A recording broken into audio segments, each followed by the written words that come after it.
Hi everyone, before we start, I would like to make a small, quick announcement before, well, anything starts as of today. So I've made my own Discord server. Basically this way I will be able to include you guys quite a lot more in any of my videos and into my channel, because I want other people to, I guess, suggest ideas and whatnot. So let me just talk you guys through how, what you can do. First of all, we have content ideas or requests. Basically, you put your idea in, some people will vote, whoever sees it, and then whatever gets a decent amount of votes, I will do. Today's video is actually coming from one of the requests you guys did. This guy's my friend, but anyway, he suggested a couple of stuff. He suggested the cool sounding engine stuff, which I really liked, and I wanted to do that, but also I could basically, plug my server. So why not? I will be doing a lot more, and as this takes off, it will be a lot more fun, I guess, to interact. But as of right now, it's quite empty. Obviously, I haven't announced it yet, and I've only put it into my video descriptions. So if anyone saw it, they got an early look, I guess, while it was under construction. It's not fully done, but it's done enough to be announced and for people to safely join it. So next, we have general, quite self-explanatory. You have upload notifications. So basically, whenever I upload a video, it will appear here, and then you can just click on it and then go from there. You won't have to have annoying YouTube notifications on, and this will be a lot more, I'm pretty sure, reliable than YouTube notifications. You also have bot commands. This is where you put, let's say if you want Groovy to play something in one of the voice channels, which you can basically have him in every voice channel, but we recommend to use it in Music Chill, just because other people might be playing together or just having a conversation and we don't want people to be interrupted. We also have 2 channels for memes, one which is safe for work and one which is not safe for work. You can put whatever you find on the internet into any of these, and I'm pretty sure I will be going through some once I start getting some stuff in here after people join, which I think I'm actually really looking forward to it, because it will either be me being mocked or just random stuff I've never seen before and stuff I will very much enjoy. You have a voice text chat reply. So basically this is a voice channel where you can you can join and chat, basically. This is where you, let's say you, I don't know, you are in, let's say, lobby or a free chat or whatever. I'll be changing the names of these, but yeah, whatever. You're in one of these and you don't have a microphone. So where do you write? You don't want to spam general. You can't really put it in any other one. So this is where you can actually reply and talk to people if you don't have a microphone. I think it's a pretty cool idea, and I had a friend of mine to help with the platform, or the whole layout of it, and I'm very, very, very thankful. And I think it came out pretty nicely. Without further ado, I think we should start with the video.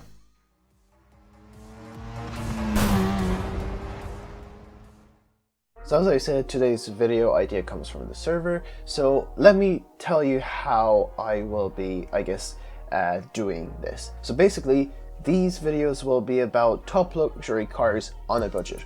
I will be doing a couple of these videos because I want to do these lists in categories for it to make sense, really. So I will be doing these in £5,000 increments. Now, I do live in Ireland, but I'm going to include and go by the UK market just because of how irrelevant the Irish market is for cars. I will start off with the lowest, and I will go higher and higher per video until, well, it becomes too rich to be called top on a budget whatever. And I won't have a fixed amount per video, well, stuff that I put in, because I feel like it won't be as good that way. But I won't go above 10 cars per video. There are obviously more options the higher you go, but I feel like this will actually make it better because I won't have to leave out anything as much. I will also tell you guys what you should look out for as far as problems go for each of these cars, and at the end of this list I will say which one I would actually want to buy myself if I had the money. I don't think anyone has really done this, well, not that I've seen, so I guess let's start with this whole video. Today we will start out with the £5,000 mark.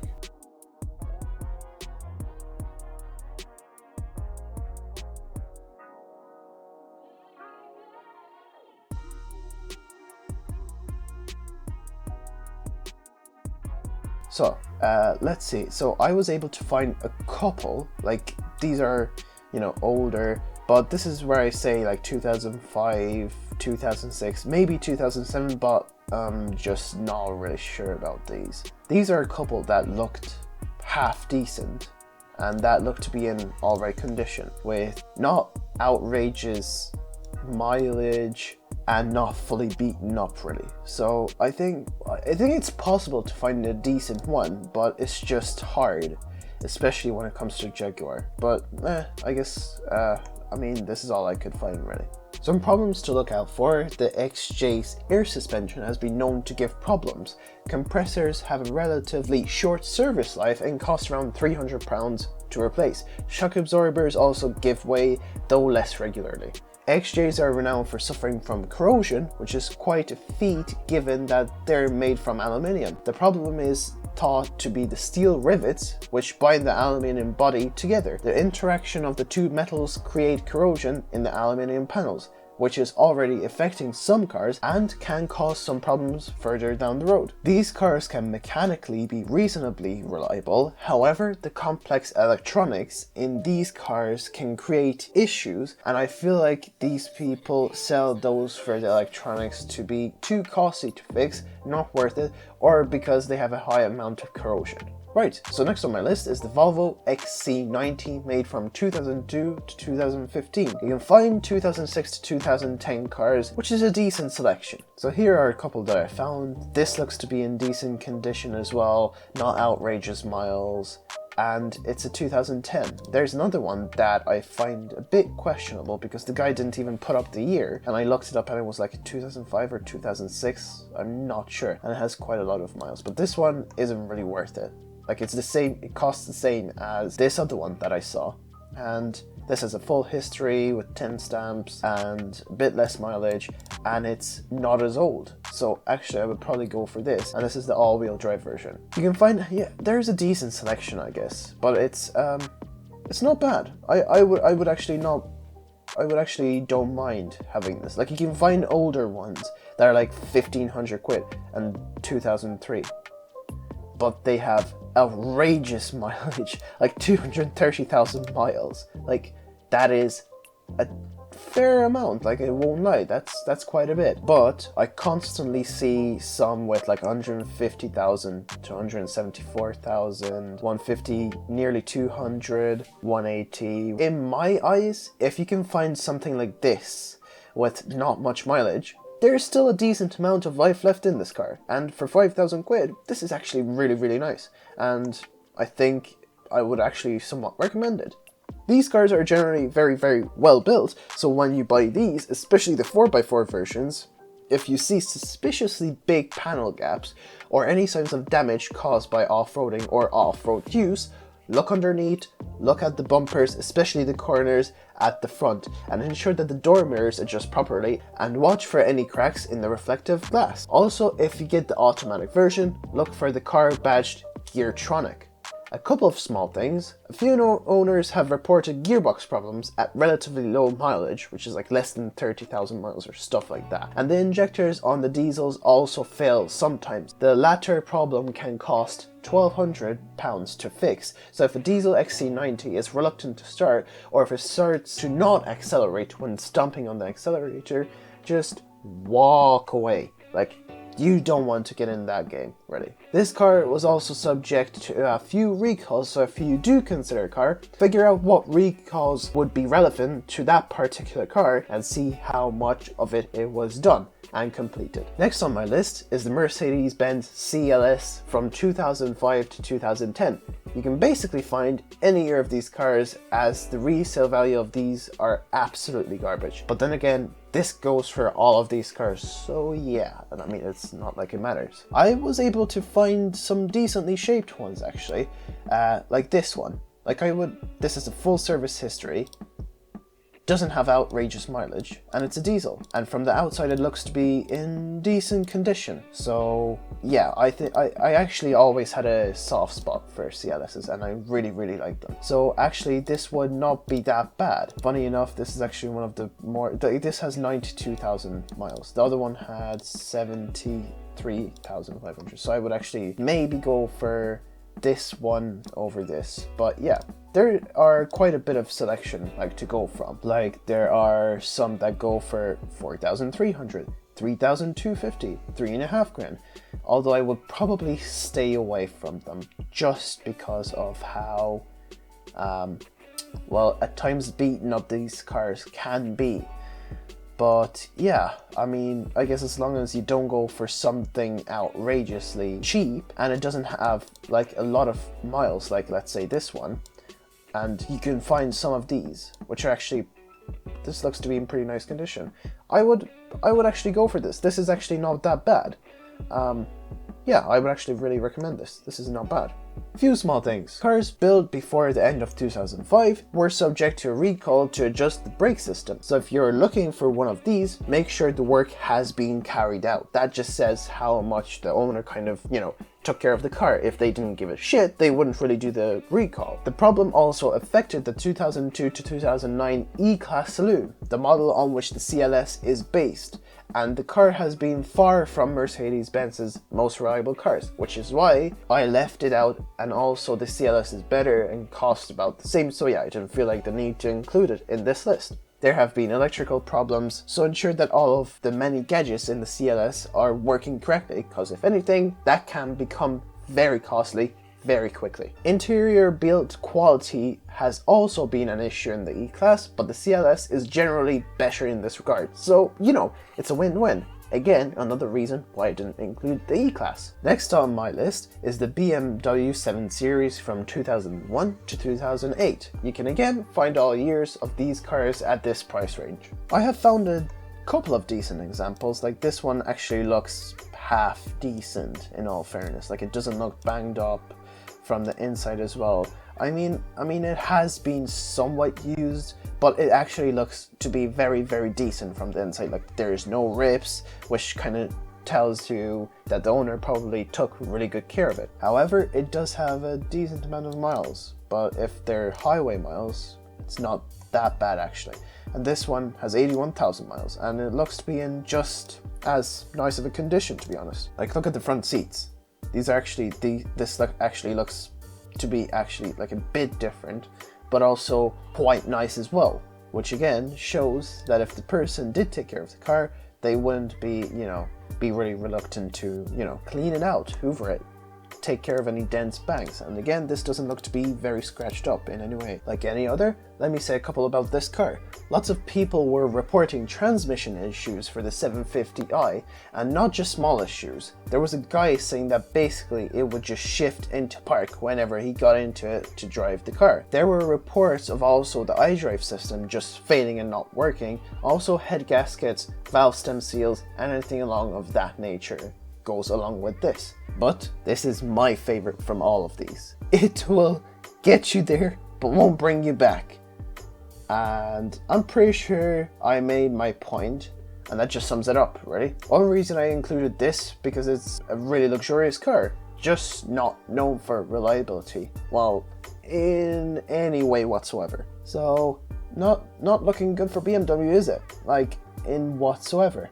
Anyway, let's get to our next car, which is another BMW. It's the X5 from 2000 to 2007. Right, so let's see how this goes. You can find all of these years from this X5, but I'm not that keen on trying. I did find a couple of passable examples, I guess, and I think I found a sports version, like with the V8, the 4.4 liter V8, which you should stay away from, because they don't work. Like never work. Hard-driven X5s eat through tires, brakes, and steering bushes. And remember that with a 4x4, it is advisable to change all 4 tires at once. Older diesels experience problems with the fuel injection and cracks in the inlet manifolds. They also suffer faults with the air mass sensor, which you can spot on a test drive if the car runs poorly or there are flat spots when accelerating. Electrical problems are the most common, followed by trouble from the brakes and fuel systems. Repairs are usually quick and straightforward, however. Right, so let's hope the next and last car is a bit better. It's the Audi A8 from 2002 to 2009. You can basically find all years of this car, and I think it's one of the better choices here. Now, I found a couple of decent examples, including this one, which, well, it had the V8 TDI, and it has 211,000 miles. So if you find one that doesn't have this amount of miles, it probably tells you how well built these things are. There are, so this one, which also has the TDI V8, 97,000 miles, and it costs literally just £4,750. And it actually looks to be in decent shape. There's this one, which is the 3-litre TDI. Again, this one doesn't have much in it for like what the car is and what the car can do. It doesn't have very much in it. And there are so many different, like you can even buy this older one, which is from the 90s, and well, other than it having 154k miles, I would actually think about this. But again, you have these ones where it has 88k miles and it's only from 2005 with a 3-litre TDI. And honestly, these are not bad. These are actually one of the best ones that I've seen, and I would probably go for one of these. As far as this car goes, I haven't been able to actually find much on problems. Like, I went onto this website and looked at the comments and feedback on this car. Literally, the first 4 comments were officially switched from BMW to Audi, 3 months and counting, the best luxury car ever. And that last comment came from a guy who owned a Lexus LS 430. There was a recall for the driver's airbag, and the most common thing I could find was that the trunk would not close via the power close function, which honestly, I can live with. And literally, that is it. Like, it looks to be a solid car, but again, this is only what I could find. You know, there might be things that I couldn't find, but as far as this goes, as far as my research goes, this is actually very, very good. So, we got to the end of our list. Now the question is, which car would I buy out of these if I had the money to buy any of these? Well, my answer is, it would either be the Volvo Xc90 or this Audi A8. Those 2 cars, I know for a fact they would get me from A to B, but at these price points, I would suggest having another 5k for any repairs to come, especially when you're buying a luxury car. These cars are very cheap for what they are, and I'm pretty sure there will be a few things that will go wrong with them. As always, if you buy a car, any car that, get someone you trust to look over any of these cars. It's for your own benefit, and trust me, it will be the best thing you've done in the long term. So that's it. So thank you all for watching. Let me know what you thought of this. I'm pretty happy with how this turned out. And again, make sure to check out my Discord server. There will be a link down in the description, and you will automatically become a fan when you join. Make sure to read the rules. That will be very much appreciated. And yeah, that's it. I hope you guys enjoyed. Thank you all for watching, and have a good one. Models popping bottles.